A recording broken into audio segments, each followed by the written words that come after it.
ಲೋಕಾಯುಕ್ತಕ್ಕೆ ಆದೇಶ ಮಾಡಬಹುದು. ಅದು ಆದೇಶ ಆದ ನಂತರ ನಾವು ಮತ್ತೆ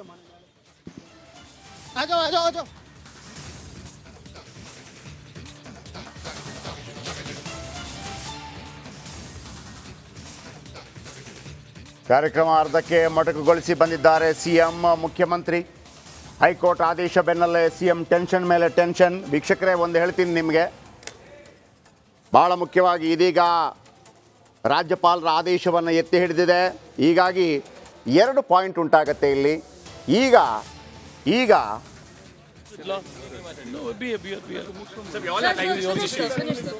in accordance with law, whatever was required to be taken care of, I think the order in brief, what is told to us, is a simple summary. And the summary to be expanded, we know what will be there. And I'm sure the judge has travelled quite far into various judgments throughout this country to come to this conclusion. It's a fantastic order, and we were prepared for it.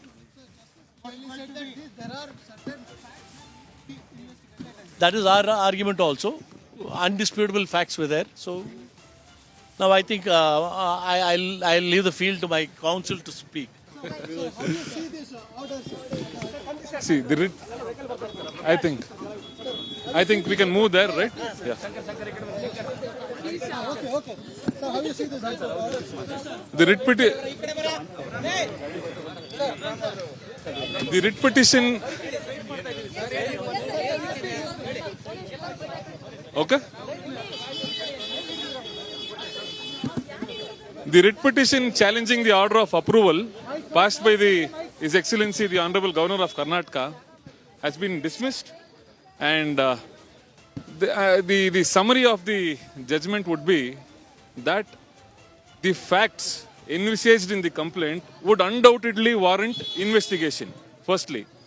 And secondly, the act of the complainant seeking approval from His Excellency the Honorable Governor of Karnataka is lawful, and there are absolutely no infirmities in connection to the same. The kind of facts and figures Please. Yes. There was a finding which says the facts forthcoming in the complaint undoubtedly warrants investigation by an investigation authority. Okay, and it is also the finding that the Honorable Governor, His Excellency the Governor, has exercised abundant caution and has traversed through all relevant material before coming to the conclusion as to whether to grant sanction or not. And therefore, sanction granted under Section 17A is upheld by the Honorable High Court of Karnataka. No. See, they sought for extension of stay pending appeal period. Okay. They sought for extension of the stay order for about 2 weeks, which His Lordship has denied, and stating that the interim order which existed in the favor of the petitioner would also be dissolved. So as of now, there is absolutely no difficulty for the special court of legislators to proceed with the complaint in accordance with law. So what is the like if you want to involve some agency to investigate the matter, which agency would you prefer? See, as of now, it is the Lokayukta which would be brought into the picture before the special court, and thereafter we would think of whether to getting it referred to the CBI or any other investigation authority.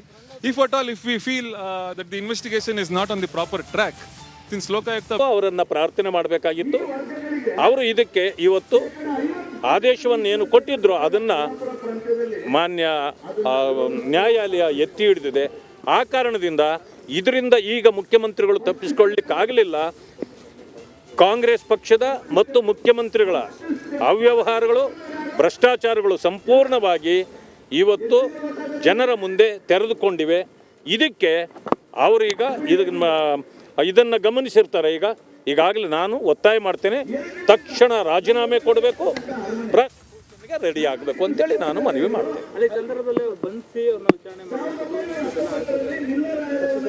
ಅಲ್ಲ, ಈಗ next procedure ಏನು ಮಾಡ್ತದೆ, ಕೋರ್ಟ್ನ ಆದೇಶ, ಅದರ ಆದೇಶದ copy ಹೊರಗಡೆ ಬಂದ ಮೇಲೆ ಅದರಲ್ಲಿ ಏನು ಇದೆ ಅನ್ನೋದು ಗೊತ್ತಾಗುತ್ತೆ. ಅದಾದಮೇಲೆ ಈಗೇನು ಪ್ರಾಸಿಕ್ಯೂಷನ್ಗೆ ಕೊಟ್ಟಿತ್ತು ಗವರ್ನರ್ ಅವರು ಮುಂದಿನ ಕ್ರಮವನ್ನು ಜರುಗಿಸ್ತಾರೆ ಅಂತ ನಾನು ಅಂದ್ಕೊಂಡೆ. ಈಗ ಕೊಡಬಾರ್ದು ಅಂತಂತಂದ್ರೆ ಅವ್ರು ಇನ್ನೊಬ್ಬ ಕೇಜ್ರಿವಾಲ್ ಆಗ್ತಾರೆ. ಕೊಟ್ಟರೆ ಮೌಲ್ಯಗಳನ್ನು ಎತ್ತಿ ಹಿಡಿದಂತಾಗತ್ತೆ. ಇಲ್ಲ ಮೌಲ್ಯಗಳು ಎತ್ತಿ ಹಿಡಿಯೋದನ್ನ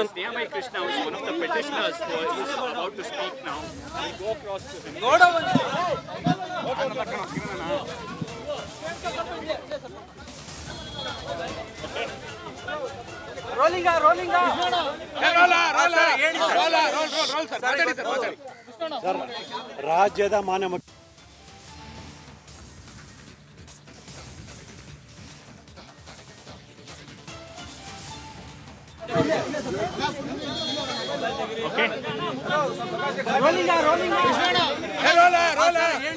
ಸ್ನೇಹಮಯಿ ಕೃಷ್ಣ ಈಗ ಮಾತಾಡ್ತಾರೆ, ಎಲ್ಲ ರೆಡಿ ಆಗ್ತಾ ಇದ್ದಾರೆ. ದೊಡ್ಡ ಹಿನ್ನಡೆ ಉಂಟಾಗಿದೆ ಮುಖ್ಯಮಂತ್ರಿ ಸಿದ್ದರಾಮಯ್ಯನವರಿಗೆ. ಮಾನ್ಯ ಓಕೆ, ನ್ಯಾಯಾಲಯ ಮಾತಾಡ್ತಿದ್ದಾರೆ. ನಮ್ಮ ಮತ್ತು ಅವ್ರ ವಾದನ ಆಲಿಸಿ ಇವತ್ತು ತೀರ್ಪನ್ನು ಕಾಯ್ದಿರಿಸಿದ್ರು. ಇವತ್ತು ಸಿದ್ದರಾಮಯ್ಯವರು ಸಲ್ಲಿಸಿರ್ತಕ್ಕಂಥ ಅರ್ಜಿಯನ್ನು ವಜಾ ಮಾಡಿ ಆದೇಶ ಮಾಡಿದ್ದಾರೆ. ಅಂದರೆ ನಮಗೆ ಜಯ ಸಿಕ್ಕಿದೆ, ಅಂದರೆ ನಮಗೆ ಅನ್ನೋಕ್ಕಿಂತ ಸತ್ಯಕ್ಕೆ ಜಯ ಸಿಕ್ಕಿದೆ. ಅವರು ಏನು ನಾವು ಆರೋಪ ಮಾಡಿದ್ವಿ ಅದು ಮೇಲ್ನೋಟಕ್ಕೆ ಕಂಡು ಬಂದಿರೋದ್ರಿಂದ ಮತ್ತು ಮಾನ್ಯ ರಾಜ್ಯಪಾಲರು ನೀಡಿರ್ತಕ್ಕಂಥ ಅನುಮತಿ ಕಾನೂನುಬದ್ಧವಾಗಿದೆ ಅನ್ನೋದು ಮಾನ್ಯ ನ್ಯಾಯಾಲಯಕ್ಕೆ ಗಮನಕ್ಕೆ ಬಂದಿದ್ದರಿಂದ ಸಿದ್ದರಾಮಯ್ಯ ಸಲ್ಲಿಸಿರ್ತಕ್ಕಂಥ ಅರ್ಜಿಯನ್ನು ವಜಾ ಮಾಡಿದೆ. ಹೀಗಾಗಿ ನಮ್ಮ ಹೋರಾಟಕ್ಕೆ ಒಂದು ಬಲ ಸಿಕ್ಕಂತಾಗಿದೆ. ಸೊ ನಾವು ಕಾನೂನು ಹೋರಾಟನ ಮುಂದುವರಿಸ್ತೀವಿ. ಸೊ ಏನು ನಾವು ಆರೋಪ ಮಾಡಿದ್ವಿ ಅದಕ್ಕೆ ಪೂರಕವಾದ ಸಾಕ್ಷ್ಯಾಧಾರಗಳನ್ನು ಜನಪ್ರತಿನಿಧಿಗಳ ವಿಶೇಷ ನ್ಯಾಯಾಲಯಕ್ಕೆ ಸಲ್ಲಿಸಿದ್ದೀವಿ. ಸೊ ನಾಳೆ ಆ ವಿಚಾರಣೆ ಕೂಡ ಇದೆ. ಸೊ ನಾಳೆ ಆ ನ್ಯಾಯಾಲಯ ಕೂಡ ನಮ್ಮ ಪರವಾಗಿ ಅಂದರೆ ತನಿಖೆಗೆ ಆದೇಶ ಮಾಡ್ಬೋದು ಅನ್ನೋ ಒಂದು ನಿರೀಕ್ಷೆಯಲ್ಲಿ ಇದ್ದೀವಿ. ಸರ್, ಏನು ಗ್ರೌಂಡ್ಸ್ ಮೇಲೆ ನಿಮ್ಮ ಲಾಯರ್ ಆರ್ಗ್ಯೂ ಮಾಡಿದ್ರು ಸರ್, ವಾದ ಮಾಡಿದ್ರು ಹೈಕೋರ್ಟ್, ಏನೇನು ಗ್ರೌಂಡ್ಸ್? ಸರ್, ಸಿದ್ದರಾಮಯ್ಯನವರು ತಮ್ಮ 3 ಅಧಿಕಾರದ ಅವಧಿಯಲ್ಲಿ ಅಂದರೆ ಮೊದಲನೇ ಬಾರಿಗೆ 98ರಲ್ಲಿ ಉಪಮುಖ್ಯಮಂತ್ರಿ ಆಗಿದ್ದರು. ಆ ಸಂದರ್ಭದಲ್ಲಿ ಭೂ ಸ್ವಾಧೀನ ಕೈ ಬಿಡುವಂಥ ಪ್ರಕ್ರಿಯೆ ನಡೀತು. ಅದ್ರ ಬಗ್ಗೆ ವಿವರಣೆ ಕೊಟ್ಟಿದ್ದರು, ಅದಕ್ಕೆ ಪೂರಕವಾದ ದಾಖಲಾತಿಗಳನ್ನು ಕೂಡ ಕೊಟ್ಟಿದ್ವಿ. ಸೊ 2ನೇ ಬಾರಿ ಅವರು ಉಪಮುಖ್ಯಮಂತ್ರಿ ಆಗಿದ್ದಾಗ ಅಂದರೆ 2004, 2005 ಏನು ಉಪಮುಖ್ಯಮಂತ್ರಿ ಆಗಿದ್ದು, ಆ ಸಂದರ್ಭದಲ್ಲಿ ಏನು ಮೂಡಾದಿಂದ ಬಡಾವಣೆ ರಚನೆಯಾಗಿ ನಿವೇಶನ ಹಂಚಿಕೆ ಮಾಡಿ ಆ ನಿವೇಶನದ ಬಗ್ಗೆ ಕೆಲವು ಕ್ರಯಪತ್ರ ನೋಂದಣಿ ಮಾಡಿದರೂ ಕೂಡ ಕೃಷಿ ಭೂಮಿ ಅಂತೇಳಿ ಸುಳ್ಳು ಕ್ರಯಪತ್ರನ ಬಾಮೈದ ಮಲ್ಲಿಕಾರ್ಜುನ ಸ್ವಾಮಿ ಹೆಸರಿಗೆ ನೋಂದಣಿ ಮಾಡಿದರು.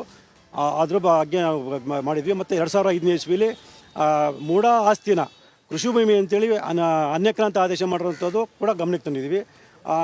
ಅದಾದ ನಂತರ 3ನೇ ಹಂತದಲ್ಲಿ ಅಂದರೆ 2013ನೇ ಇಸ್ವಿಲಿ ಸಿದ್ದರಾಮಯ್ಯವರು ಮುಖ್ಯಮಂತ್ರಿ ಆಗಿದ್ದ ಸಂದರ್ಭದಲ್ಲಿ 2014ನೇ ಇಸ್ವಿಲಿ ಅವ್ರ ಹೆಂಡತಿ ಶ್ರೀಮತಿ ಪಾರ್ವತಿ ದಾಖಲೆಗಳಿಗಿಂತ ಯಾವುದು ದೊಡ್ಡದಲ್ಲ. ಹಾಗಾಗಿ ದಾಖಲೆಗಳು ಎಲ್ಲವೂ ಅವತ್ತಿಂದನೂ ಹೇಳ್ತಾ ಇದ್ವಿ, ಇದಕ್ಕೆ ತೀರ್ಪು ನಮ್ಮ ಪರವಾಗಿ ಬರುತ್ತೆ, ಯಾಕಂದರೆ ದಾಖಲೆಗಳು ಮಾತಾಡ್ತಿದೆ ಅಂತ. ಹಾಗಾಗಿ ಈ ಸಲನೂ ದಾಖಲೆಗಳ ಆಧಾರದ ಮೇಲೆ ಹೈಕೋರ್ಟ್ ತೀರ್ಪು ಕೊಟ್ಟಿದೆ. ಇದೊಂದು ಏನೋ ಇತಿಹಾಸ ಪುಟಗಳಲ್ಲಿ ಬರೆದಿಡಬೇಕಾದಂಥ ನ್ಯಾಯಾಧೀಶರ ಹೇಳಿಕೆ ಅಂತ ನಾನಾದರೂ ಅನ್ಕೋತೀನಿ. ಆ ರೀತಿಯಲ್ಲಿ ಕೋರ್ಟ್ ಮಾಡ್ತಿದ್ದಾರೆ. ಪ್ರಾರಂಭಿಕ ಹಂತದಲ್ಲಿ ಗೊತ್ತಿತ್ತು ನಮಗೆ, ಎಲ್ಲ ಹಂತದಲ್ಲೂ ಇವರನ್ನು ದಿಕ್ತಪ್ಪಿಸ್ತಾ ಇದ್ದಿದ್ದು ಇವರ ಜೊತೆಯ ಹಿತಶತ್ರುಗಳು. ಸಿದ್ದರಾಮಯ್ಯನವರ ಪಾತ್ರ ಏನಿದೆ ಎಷ್ಟಿದೆ ಅನ್ನೋದಕ್ಕಿಂತ ಇವರ ಸಹವರ್ತಿಗಳು, ಇವರ ಜೊತೆಯಲ್ಲಿರುವಂಥ ಸುತ್ತಮುತ್ತಲಿನ, ಅದರಲ್ಲೂ ಭೈರತಿ ಸುರೇಶ್ ಅಂತ ನಗರಾಭಿವೃದ್ಧಿ ಇಲಾಖೆ ಸಚಿವ ಇವರನ್ನು ದಿಕ್ತಪ್ಪಿಸಿದ್ರು ಅಂತ ಹೇಳೋದಕ್ಕೆ ನಾನು ಬಯಸ್ತೇನೆ. ಈ ಸಂದರ್ಭದಲ್ಲಿ ಅವರು ರಾಜೀನಾಮೆ ಅಷ್ಟೇನಾ? ಅಲ್ಲ, ಪ್ರಾರಂಭಿಕ ಹಂತ ಒಂದು ಕಾಂಗ್ರೆಸ್ ಒಂದು ರಾಷ್ಟ್ರೀಯ ಪಕ್ಷ, ಭ್ರಷ್ಟಾಚಾರಕ್ಕೆ ನಾವು ಎಲ್ಲೂ ಅವಕಾಶ ಕೊಡೋದಿಲ್ಲ ಅನ್ನುವಂಥದ್ದು ಇತ್ತೀಚಿನ ದಿನಗಳಲ್ಲಿ ರಾಹುಲ್ ಗಾಂಧಿಯವರು ಪದೇ ಪದೇ ಹೇಳ್ತಾ ಬರುವಂಥ ಈ ಸಂದರ್ಭದಲ್ಲಿ ನನಗನ್ಸುತ್ತೆ ಅವ್ರ ಹತ್ರ ಇರೋ ದಾರಿ ಒಂದೇ, ಪ್ರಾಸಿಕ್ಯೂಷನ್ ಕೊಟ್ಟಿದ್ದಾರೆ. ಪ್ರಾಸಿಕ್ಯೂಷನ್ ಕೊಟ್ಟ ಮೇಲೆ ಬಹುತೇಕ ರಾಜೀನಾಮೆಯನ್ನು ಕಾಂಗ್ರೆಸ್ಸಿನ ಹೈಕಮಾಂಡ್ ಪಡೆಯುತ್ತೆ. ಅಲ್ಲ, ರಾಜೀನಾಮೆ ಕೊಡದೇ ಇದ್ರೆ ಏನು ಇದಕ್ಕೆ ನೆಕ್ಸ್ಟ್ ಮುಂದಿನ ತನಿಖೆ ಶುರು ಆಗುತ್ತೆ. ಒಬ್ಬ ತನಿಖಾ ಇಲಾಖೆ ಮುಖ್ಯಸ್ಥರಾಗೇನೆ ಇಂಟೆಲಿಜೆನ್ಸ್ ಅವ್ರ ಕೈಯಲ್ಲೇ ಇಟ್ಕೊಂಡು ಅವರೇಗೆ ಅಧಿಕಾರದಲ್ಲಿ ಮುಂದುವರಿತಾರೆ. ಹಾಗಾಗಿ ಕಾಂಗ್ರೆಸ್ಸು ನನಗನ್ಸುತ್ತೆ ರಾಷ್ಟ್ರೀಯ ಪಕ್ಷ ರಾಜೀನಾಮೆ ಪಡೆಯುತ್ತೆ ಅನ್ನುವಂಥ ವಿಶ್ವಾಸವನ್ನು ನಾನಂತೂ ಹೊಂದಿದ್ದೀನಿ. ನೋಡೋಣ, ಇವತ್ತು ರಾಜ್ಯಾಧ್ಯಕ್ಷರು, ವಿರೋಧ ಪಕ್ಷದ ನಾಯಕರು, ಕೇಂದ್ರದ ಎಲ್ಲ